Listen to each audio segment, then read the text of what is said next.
Hello and welcome to The Story Pilgrim.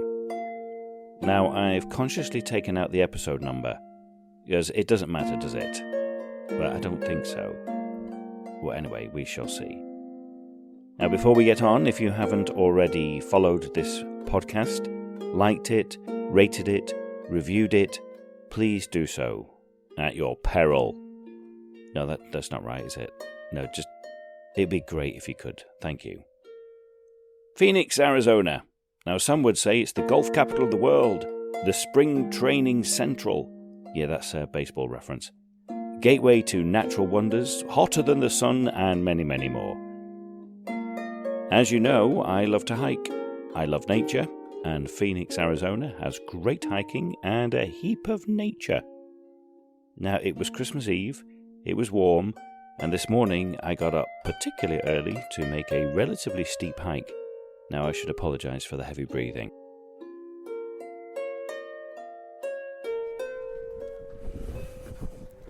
Well, good morning. I am in Phoenix, Arizona, and just about to do, well, I've already started, a little walk that I've done before when I was here before. I hope I get it right. It's called Piestra Peak. Now, it's in the Phoenix Mountains, which is quite close to downtown Phoenix. It's only like a 15-20 minute drive. Piestra Peak is the second highest mountain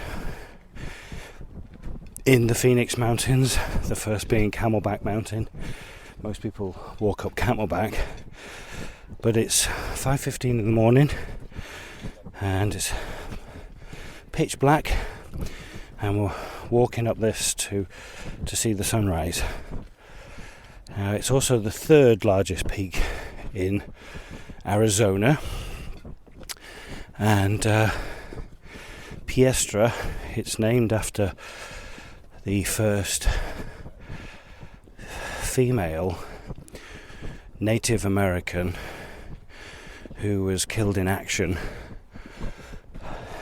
during, I want to say it was the Iraq conflict in something like 2003, I think.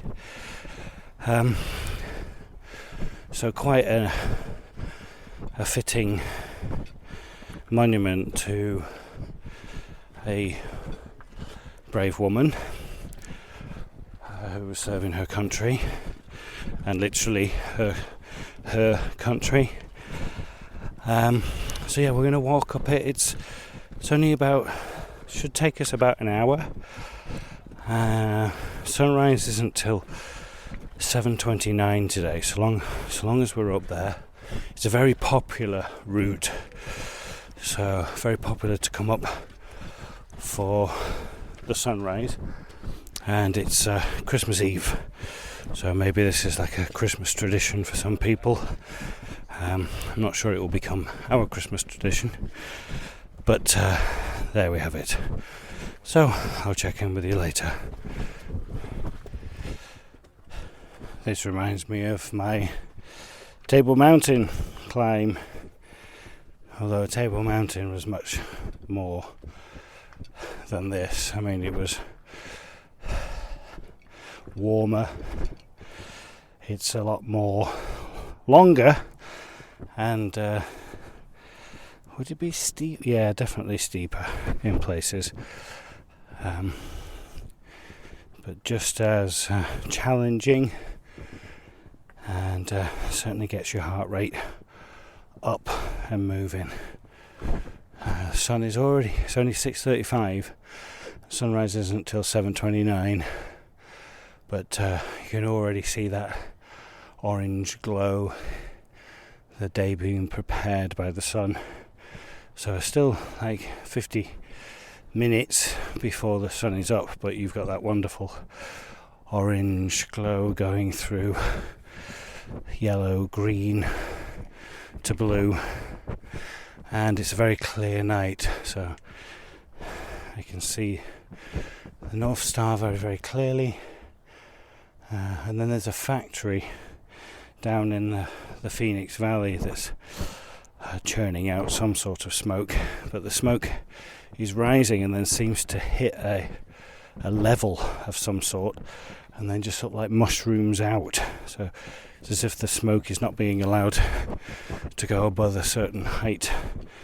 It's quite interesting effect.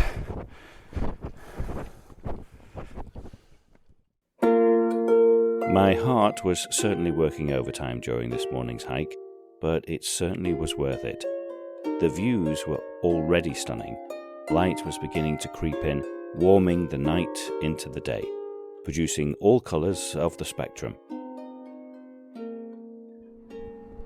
So we still got quite a bit of way to go, but you get a great view looking south now, down towards the South Mountains, which is on the south side of Phoenix. You see all of Phoenix there in all of its twinkling glory. Like I say, those oranges and yellows are getting deeper as the sun is getting closer to popping its head up over the horizon. Nice little workout. As we're nearing the top, like I say, you get a great view all the way around. Still on the south side of the Piestra Peak, so you get a great view of Camelback, which I think that's the highest in the Phoenix Mountains, and it's the most popular one to go up. It's not as steep of a climb as this one, but yeah, it's the more popular one, and as the name suggests, it just looks like a camel's back. It's just a hump.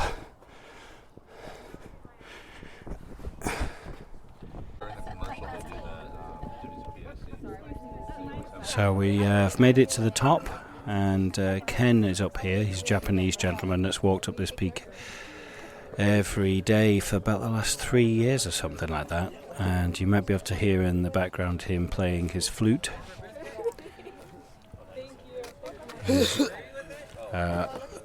Over the coughing and the spluttering, and there's also a group up here, I can't remember which was sat closer to, called, what were they called? Can you remember? Dirtbag Gypsies. Who? Was it Dirtbag Gypsies? Dirtbag Gypsies, we think, who go walking every week, and they've brought tacos, pastries and porridge up to have breakfast. So I'm going to walk over and have a listen to Ken a little bit more. He'll be playing his drum as the sun comes up. And I asked him last time whether this is more of a ritual or performance. And he said, that's a good question, and didn't really answer it. So maybe we'll have a chat to him later. The Dirtbag Gypsies had an amazing setup at the top. Food, drinks, and even a decorated Christmas tree. Amazing. I climbed over to be nearer to where Ken was.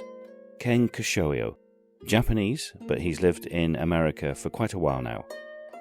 For the past 4 years, he's walked up Piestra Peak every morning with his drum and other musical instruments to perform his ritual to the sun, sky, and earth. I recorded it this particular morning. It does deserve to be played in full.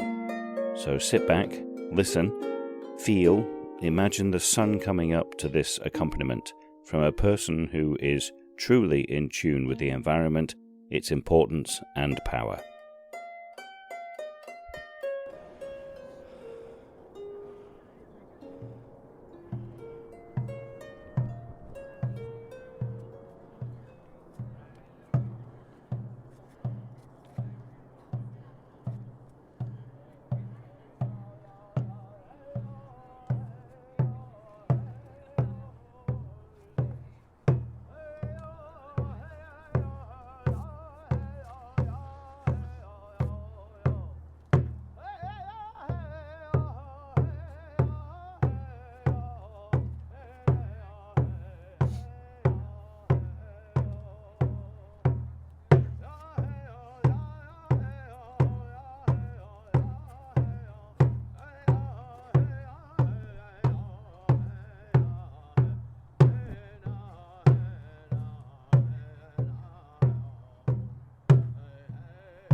What an amazing way to start the day and to say thank you to nature. Really hard to describe what that is that Ken is doing up here. As the sun was coming up there, he played Amazing Grace, as you would have just heard. And there's no words to describe really what he's just done. As the sun came up, it's quite a cloudy morning on the horizon this morning. But the colours and the way that the light just hit the clouds gave this wonderful orange glow, and it was just absolutely beautiful. Ken's now doing an applause to the north, the south, the east and the west, starting with the east, and applauding the sun, the sky, the earth, back to the sun.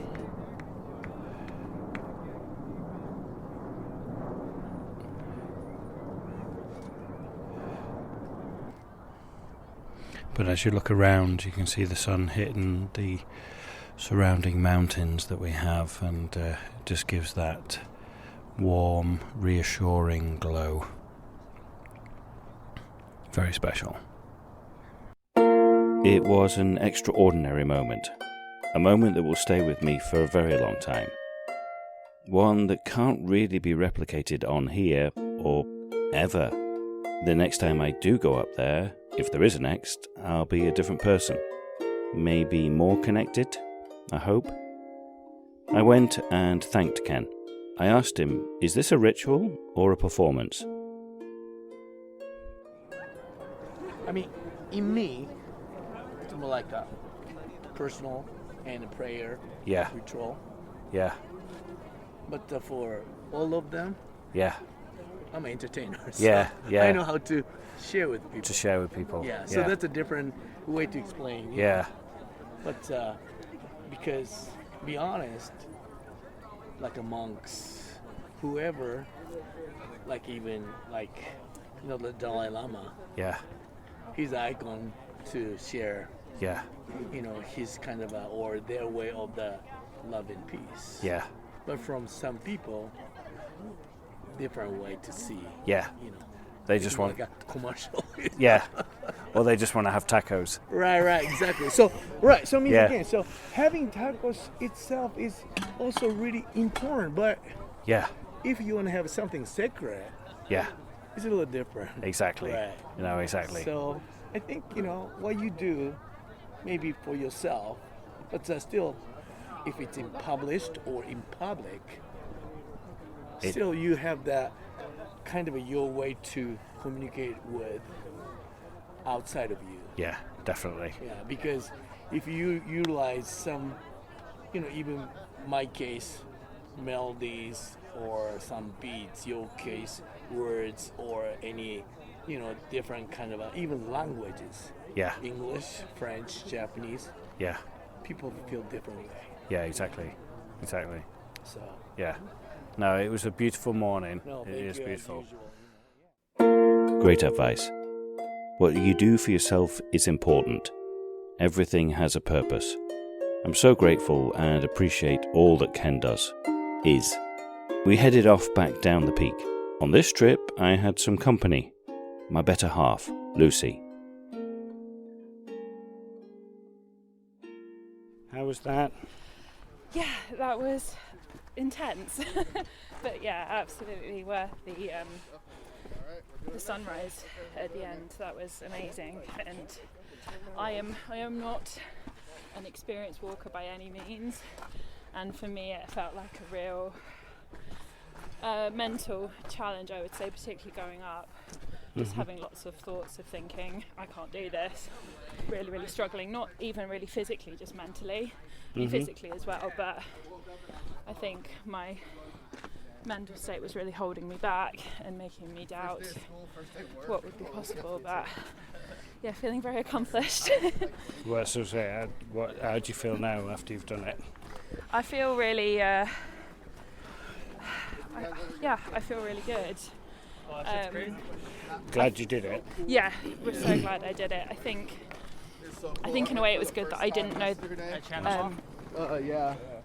Actually, I went 2 days in a row because I went. Some loud Americans. Yeah, I think in a way because I didn't know that much about it in terms of how difficult it was going to be. I think had I known more, I would have found it a bit daunting. Mm-hmm. But I thought, let's just, we're only here for a short time, so Yeah, let's just do it. better getting into it. How is it for you doing it second time around? Oh, look at you little interviewer. It's nice. It's good. Yeah, that was a really lovely sunrise. For me, that was just very...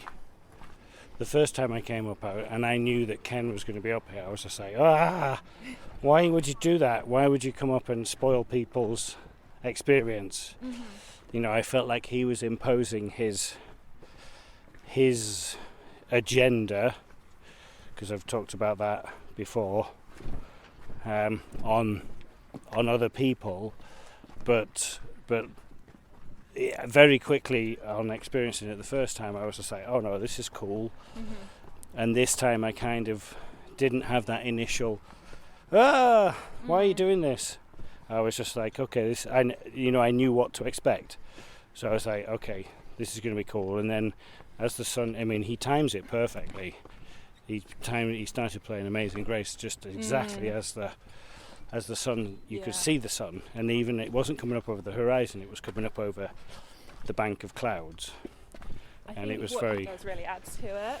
Yeah, exactly. It enhances the whole experience, doesn't it? Yeah, I found, because I was sort of sat on my own for a little bit, just taking it all in, and I could have cried. I think it's a combination of the exertion and the feeling of elation that you've done something that I personally was not sure if I could do, and then just seeing something so beautiful and just something that we never really see.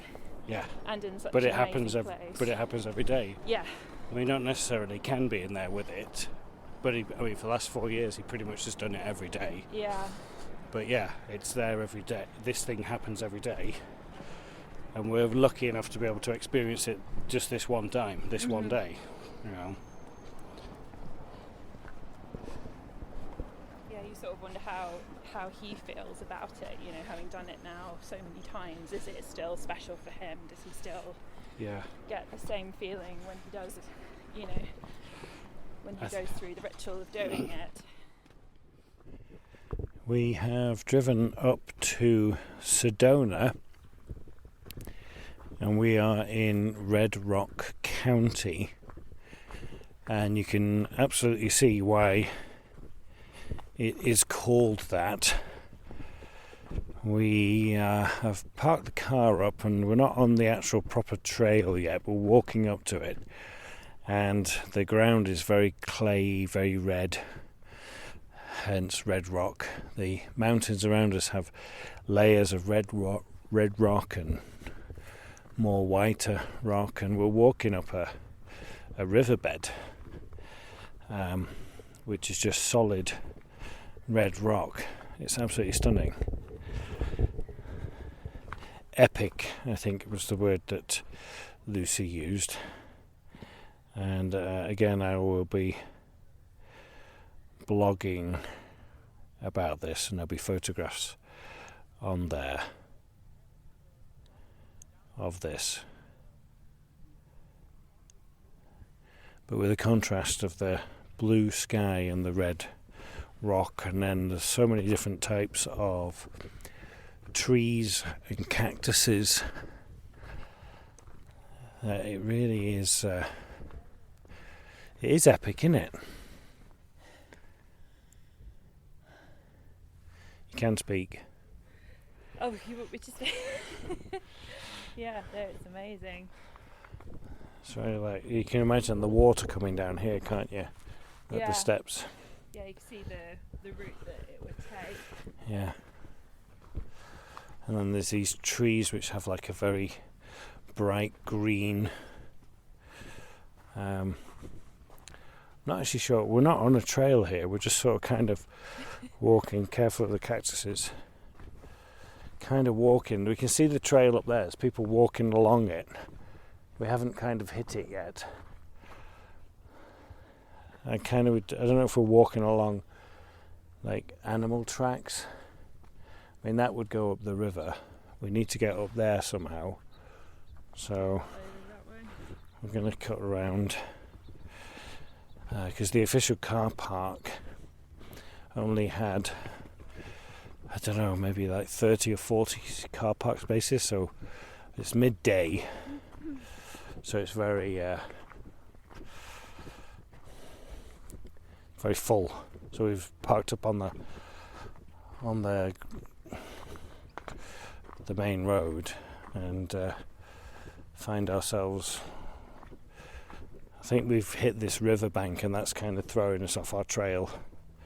We were on a trail, but now we're not. Okay, we'll figure it out. We did figure it out.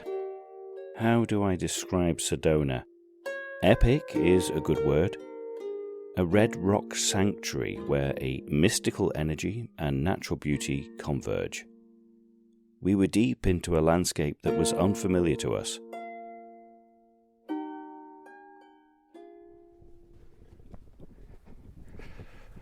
We're making our way towards Devil's Bridge. I believe we are on the right road now.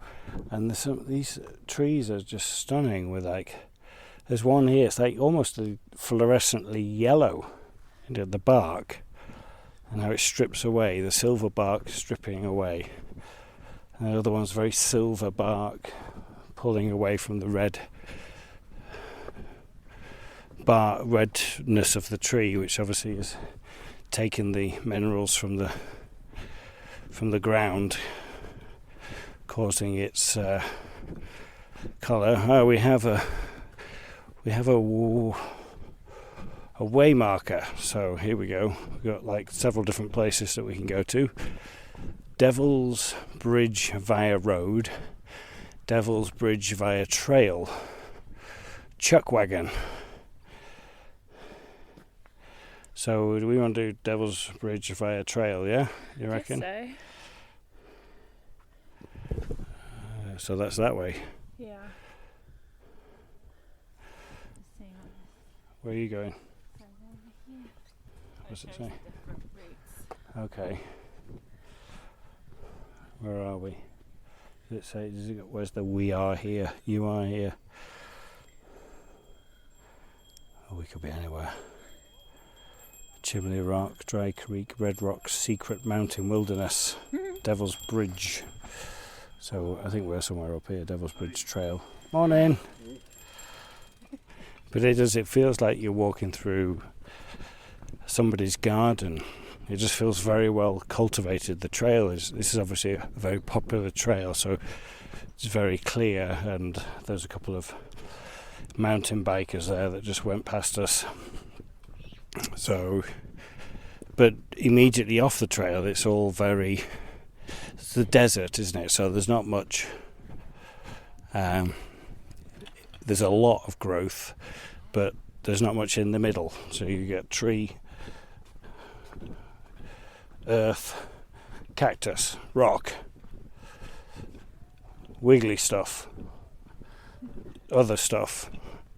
It's all there's so many different varieties of cactus as well, and there's these trees here with these bright white berries on them. I constantly keep saying to myself, I need to learn more on nature and what each thing is. But it's a cactus, isn't it? Some of them are the classic spiky ones. There's the long thorny ones. I like those ones. Mm-hmm. It's kind of like a succulent or a... Yeah. There's all sorts of different vegetation.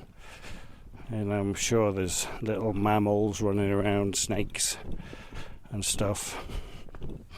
And it's quite wet underfoot. If they've had rain or if it's just the dew. I think this seems more like rain than anything. But yeah, it's delightful, isn't it? We are still going up towards Devil's Bridge, and we've walked about 1.5 miles along the side, and now we sort of a turning up into a valley between two very big mountains. I'm guessing Devil's Bridge is kind of at the top of this. It's not too steep at all. It's quite a gentle walk up. So I would say probably about 20 minutes away. And again, the scenery is just stunning. It's very unique. You can imagine being back here in the 1800s and discovering it for the first time. I don't think it's probably not changed much at all, really. But it's one time that I would love to have been around and, come out discovering this place and just going, do you know what? I'm going to stake a claim and I'm going to settle here. Now, I mean, there's a lot of things coming along with that. With like, how do you sustain yourself? What are you going to eat? And water and all that type of stuff. But it has a very romantic connotation to me. I do love the old westerns and the new westerns. Appaloosa is one of my favourite films with Ed Harris. I think the new remake of The Magnificent Seven was pretty good. I do like a good western, and so I think this is why this kind of appeals to me very much so.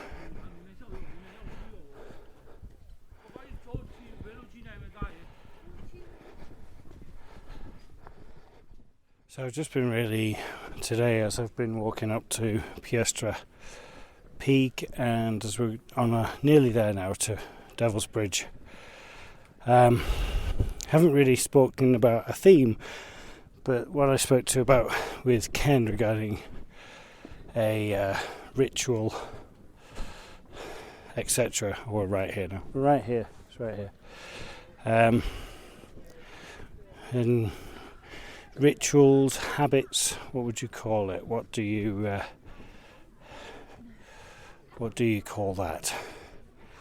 Right, we're at the bridge now, and it just is. Wow, that's quite surprising how that's actually a thing and holding up, because it's just one piece of rock going all the way through. It's got a crack right down the middle. That doesn't look very safe. But obviously there's a big long line of people waiting to have their photograph of them on the actual bridge. I don't think we need to wait for that. But that's quite spectacular. It doesn't span, it's sort of like, it's the side of the cliff, and it's, you can hear all the people waiting. Excuse me.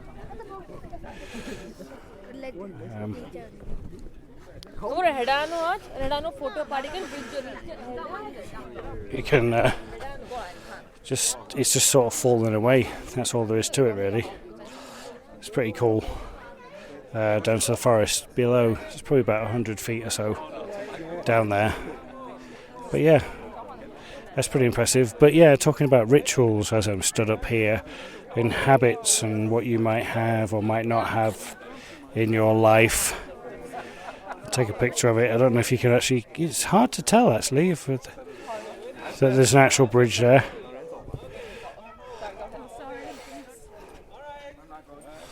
But what is it? What are the rituals in your life? What would you say was a ritual? What would you say was a habit? Habit can be a good thing, a bad thing. A ritual, you would mainly associate that with being a good thing, I think. Yeah, this is pretty impressive. It's worth the climb. I don't know if Lucy would agree with that or not. Let's find out. Would you say that was worth the climb? Yeah, it's pretty cool, isn't it? Yeah. It's not really that big though, is it? No. It could be bigger.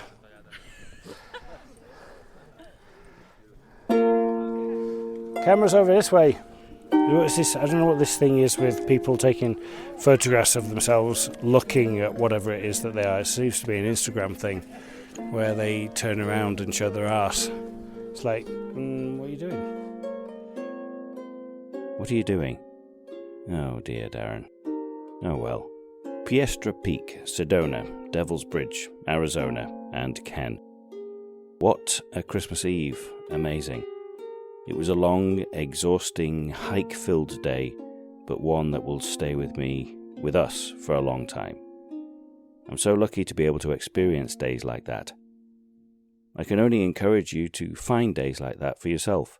As in previous episodes, I do not need to travel that far to connect with nature, to connect to myself.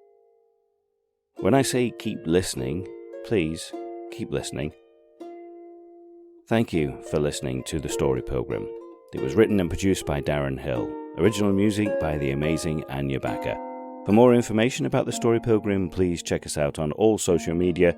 Just search The Story Pilgrim or go to our website, thestorypilgrim.com, and please make sure you sign up to our newsletter. Keep listening, and buen camino.